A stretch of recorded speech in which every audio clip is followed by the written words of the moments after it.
Hello, good morning everybody. Welcome back to online class Heritage Public Senior Secondary School, Monpur Kareena. बेटा आज का आपका अध्याय है अध्याय 14 अविकारी शब्द। ठीक है बेटा, तो इसके कुछ प्रश्न उत्तर बेटा पहली वीडियो में मैं करवा चुकी हूँ। तो अगला प्रश्न है हमारा, समुच्चय बोधक अव्यय किसे कहते हैं।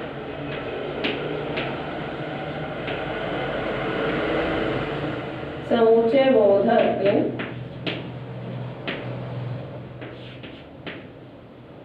अव्यय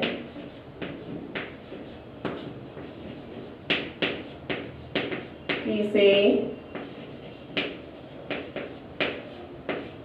कहते हैं। ठीक है बेटा, इसका उत्तर है कि जो विकारी शब्द जो अविकारी शब्द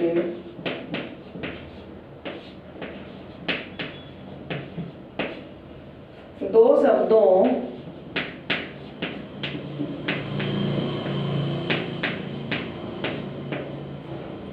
वाक्यांशों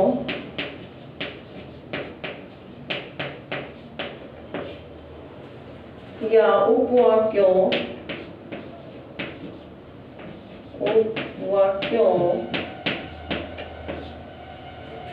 को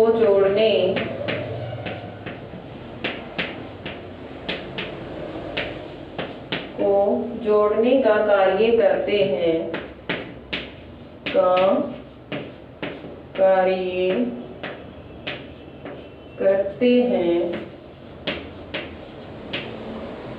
उन्हें समुच्चय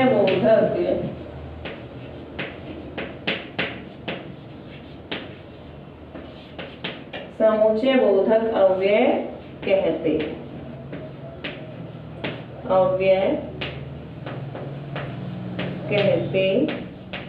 हैं। ठीक है बेटा, जैसे राम और लक्ष्मण।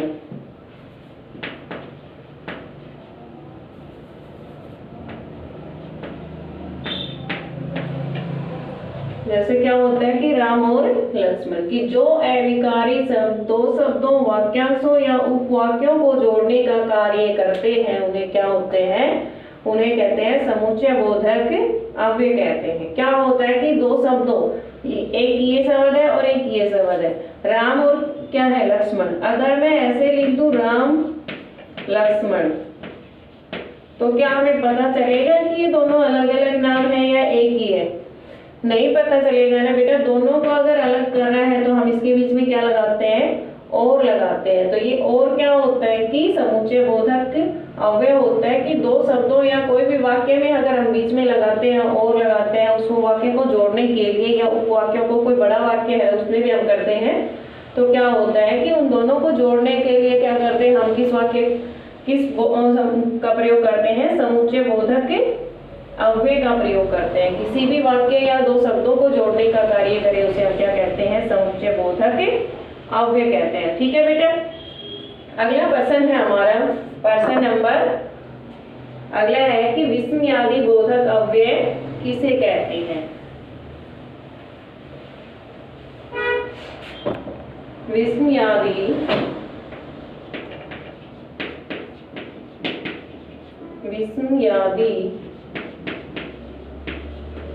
बोधक अव्यय किसे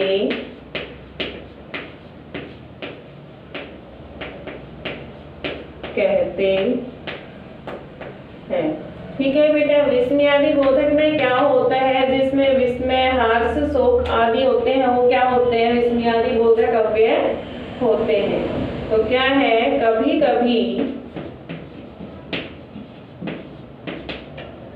कभी वाक्यों में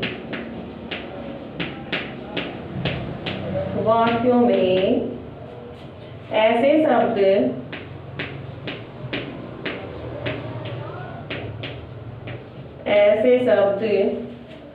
प्रयुक्त होते हैं, ऐसे शब्द प्रयुक्त होते हैं जो हर्ष,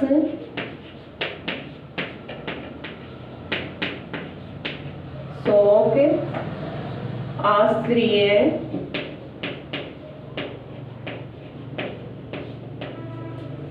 करुणा अथवा घृणा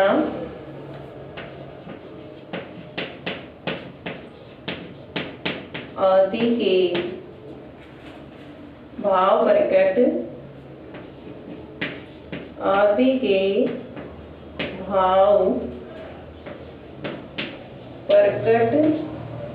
करते हैं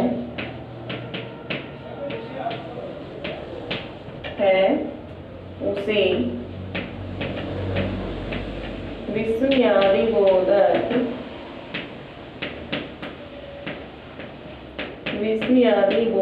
अव्यय कहते हैं। बोधक अव्यय कहते हैं। ठीक है बेटा, जैसे हाय, मैं लुट गए। क्या होता है कि बेटा कभी कभी वाक्यों में ऐसे शब्द प्रयुक्त होते हैं जो हर्ष, शोक, आश्चर्य, करुणा अथवा घृणा आदि के भाव प्रकट करते हैं, उसे क्या कहते हैं? विस्मयादिबोधक अव्यय कहते हैं। तो इसमें क्या है, जैसे हाय मैं लूट गया, ये क्या कर रहा है? हाय मैं लूट गया। तो इसमें क्या आएगा कि वो कर रहा है कि अपने में तो हाय हाय विस्मयादिबोधक का चिन्ह होता है कि बेटा ये होता है, ठीक है, ये होता है। किसी में भी आश्चर्य हो या कोई भी शोक, घृणा कोई भी प्रकट करे, कोई भी वाक्य होता है कि हाय, अरे अचानक से कोई भी आता है तो हम क्या कहते हैं? अरे आज तुम कैसे आ गए? तो क्या हो रहा है? हमें आश्चर्य हो रहा है उस वाक्य में। तो अरे किसके लिए हो रहा है? ये विस्मयादिबोधक के लिए लग रहा है कि हमें उसमें आश्चर्य हुआ है, ठीक है। तो घृणा होती है किसी भी खुशी के लिए भी हम बोलते हैं कि अरे वाह इतना अच्छा खेल रहे हैं, तो अरे वाह। तो ये क्या, अरे वाह के बाद क्या लगेगा? अरे वाह। वाह के बाद हम क्या लगाएंगे? विस्मयादिबोधक अव्यय, और फिर लिखेंगे आगे कि वह इतना अच्छा खेलता है, ठीक है बेटा। तो ये सभी क्या होते हैं कि विस्मयादिबोधक किसके लिए? कोई भी आश्चर्य होता है, खुशी होती है, शोक, घृणा भाव के आदि के भाव प्रकट करता है, वहां पे क्या होता है? विस्मयादिबोधक अव्यय लगता है, ठीक है बेटा। अगला प्रश्न है कि क्रिया विशेषण अव्यय के कितने भेद होते हैं?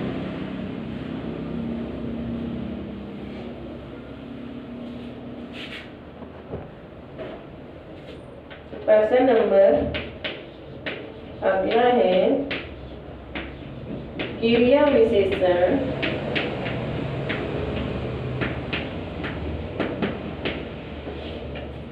अव्यय के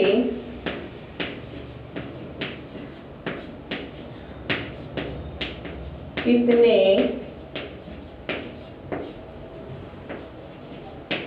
भेद होते हैं? ठीक है बेटा, क्रिया विशेषण अव्यय के कितने भेद होते हैं? कि 4 भेद होते हैं। क्रिया विशेषण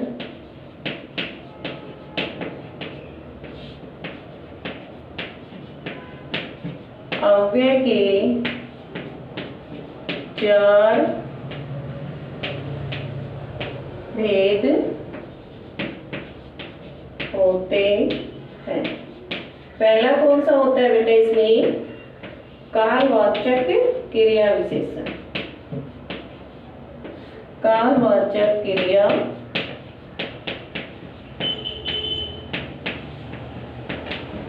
विशेषण, ठीक है। अगला है दूसरा स्थानवाचक। स्थानवाचक, तो स्थानवाचक क्रिया विशेषण। तीसरा है कि परिणामवाचक, परिणामवाचक क्रिया विशेषण। चौथा है रीतिवाचक, रीतिवाचक क्रिया विशेषण। ठीक है बेटा, आज का आपका होमवर्क यही रहेगा बेटा। तीनों क्वेश्चन आपको अच्छे से लर्न करके रफ नोटबुक में जरूर राइट करें। थैंक्स बेटा।